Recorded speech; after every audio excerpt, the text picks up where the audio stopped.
रहे हैं। इस अद्भुत लीला को लोक पितामह ब्रह्माजी एक वृत्त की ओट में छिपकर निहार रहे हैं। इस विचित्र दृश्य का बालक आर्तत्राण पर बड़ा गहरा प्रभाव पड़ा। ये वहां से उठकर अपने कमरे में चले आए और उसी का चिंतन करने लगे। चिंतन करते करते इनकी वृत्ति ऐसी तल्लीन हुई कि 3 दिन और 3 रात इन्हें बाह्य जगत का अनुसंधान ही न रहा। ये भाव समाधि में स्थित हुए 3 दिन तक अपने कमरे में ही बैठे रहे। इनके चित्त पर केवल यही चिंतन अंकित रहा। यह इनके जीवन में पहला भावावेश हो। साथ ही विद्यार्थी तो इस रहस्य को कुछ भी नहीं समझ सके, तरह तरह की कल्पनाएं करते रहे। इसी वर्ष एक और भी घटना हो। पाठशाला में कटक के रहने वाले गंगाधर मिश्र नाम के एक विद्यार्थी थे। वे आपको अपने छोटे भाई के समान समझते थे और सब प्रकार आपकी देखभाल करते थे। कार्यवश वे मेदिनीपुर गए और वहां 4-5 घंटों में ही है जैसे उनका देहांत हो गया। इस दुर्घटना का भी आपके चित्त पर बड़ा गहरा प्रभाव पड़ा। इससे आपको सारा संसार नाशवान और नीरस प्रतीत होने लगा। अब आपको किसी का भी संसर्ग अच्छा नहीं लगता था और आप सबसे अलग उदासीन भाव से रहने लगे। यहीं से आपका वैराग्य आरंभ हुआ। पर दुख निवारण का प्रयत्न आंतत्रांजी यथानाम तथा गुणथ। आरंभ से ही आपका चित्त बहुत कोमल था। अपनी आयु में आपने शायद ही कभी किसी पर क्रोध किया होगा। कभी कभी तो दूसरों को क्रोध करते देखकर आपके चित्त पर इतना आघात लगा है कि आप घंटों मूर्छित रहे हैं। आप अध्ययन समाप्त करके घर लौटे तो सभी को बड़ी प्रसन्नता हो। आप भी अपनी पैतृक वृत्ति करने लगे। इस प्रकार जब कुछ समय निकल गया तो एक बार उस देश में बड़ा भयंकर दुर्भिक्ष पड़ा। इस अवस्था में लोगों को भूख से मरते और इधर उधर भटकते देखकर आपको बहुत दुख हुआ और आप उनके दुख दूर करने का उपाय सोचने लगे। इतना द्रव्य तो पास में था नहीं जो सभी की बुभुक्षाग्नि को शांत कर सके। अतः आपने कोई ऐसा अनुष्ठान करने का निश्चय किया जिससे द्रौपदी की बटलोही के समान कोई पात्र या रसायन प्राप्त किया जा सके।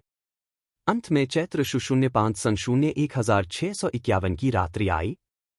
उस समय आप किसी से बिना कुछ कहे धोती, लोटा और 11 रुपए लेकर आत्मरक्षण के साधन की शोध में घर से निकल पड़े।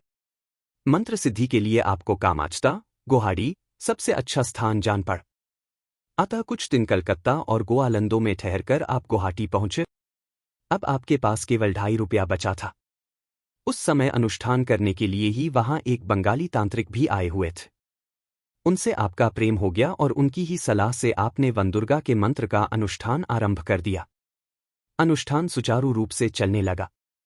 उसमें कुछ सफलता के चिन्ह भी प्रतीत हुए। कई बार स्वप्न में भगवती का दर्शन हुआ, जबके समय वसिष्ठादि नित्य सिद्धों के दर्शन होते थे। वनवास के समय सूर्य ने द्रौपदी को एक ऐसी बटलोही थी जिसके द्वारा अन्न सिद्ध करके बांटने पर वह तब तक समाप्त नहीं होता था जब तक द्रौपदी स्वयं भोजन न करे। उस बटलोही के प्रभाव से द्रौपदी नित्य प्रति सहस्रों अतिथियों का सत्कार किया करती थी। किंतु इसी समय आपके चित्त में ऐसे विचार आने लगे, इस अनुष्ठान से क्या होगा? एक पात्र मिल भी गया तो क्या हम उससे संसार के सभी प्राणियों का दुख दूर कर सकते हैं? यह केवल हमारी विडंबना ही है। संसार तो ऐसा ही चलता रहता है। हमारे पास से अन्न लेने के लिए भी भला कितने लोग आएंगे, और हम भी क्या सर्वदा जीवित रहेंगे? इसलिए इस संकल्प को छोड़ना ही अच्छा है। इन्हीं दिनों पूर्णगिरि नाम के एक महात्मा से आपने भगवान शंकराचार्य की विवेक चूड़ामणि भी सुनी। उसने आपके विचार को बदलने में और भी सहायता की। अतः आपने वह अनुष्ठान बीच ही में छोड़ दिया। परंतु सिद्धि प्राप्त करने की ओर से आपका चित्त अभी पूर्णतया उदासीन नहीं हुआ। अतः गुवाहाटी से काशी जाने का विचार किया और कुछ दिन मयूरभंज में ठहरकर आप काशी पहुंचे। इस प्रांत में आपकी यह प्रथम यात्रा थी। यहाँ न तो अध्याप का कोई परिचित था और न गांठ में कोई पैसा ही था। इधर की भापा भी समझते नहीं थे और न अपनी बात ही किसी को समझा सकते थे। किंतु आपको विश्वास था कि यह माता अन्नपूर्णा की पुरी है, वह मुझे भूखा नहीं रखेगी। अतः आप अन्नपूर्णा और विश्वनाथ के दर्शन कर मणिकर्णिका घाट पर एक नाली गुफा में बैठ गए और यह निश्चय कर लिया कि मैं किसी से कुछ भी मांगूंगा नहीं। आपको उसी गुफा में 3 रात और 3 दिन बीत गए। शौच और लघुशंका के लिए भी आप वहां से नहीं उठ। परंतु भोजनादि के विषय में आपसे किसी ने कुछ भी नहीं पूछा। आखिर चौथे दिन आप स्नान करने के लिए गुफा से बाहर आए। उसी समय वहां एक स्त्री आए। उसने आपको पंचामृत पान कराया। फिर श्री विश्वनाथ जी के दर्शनों के लिए गए तो वहां एक ब्राह्मण ने आपको अनार दिया। इस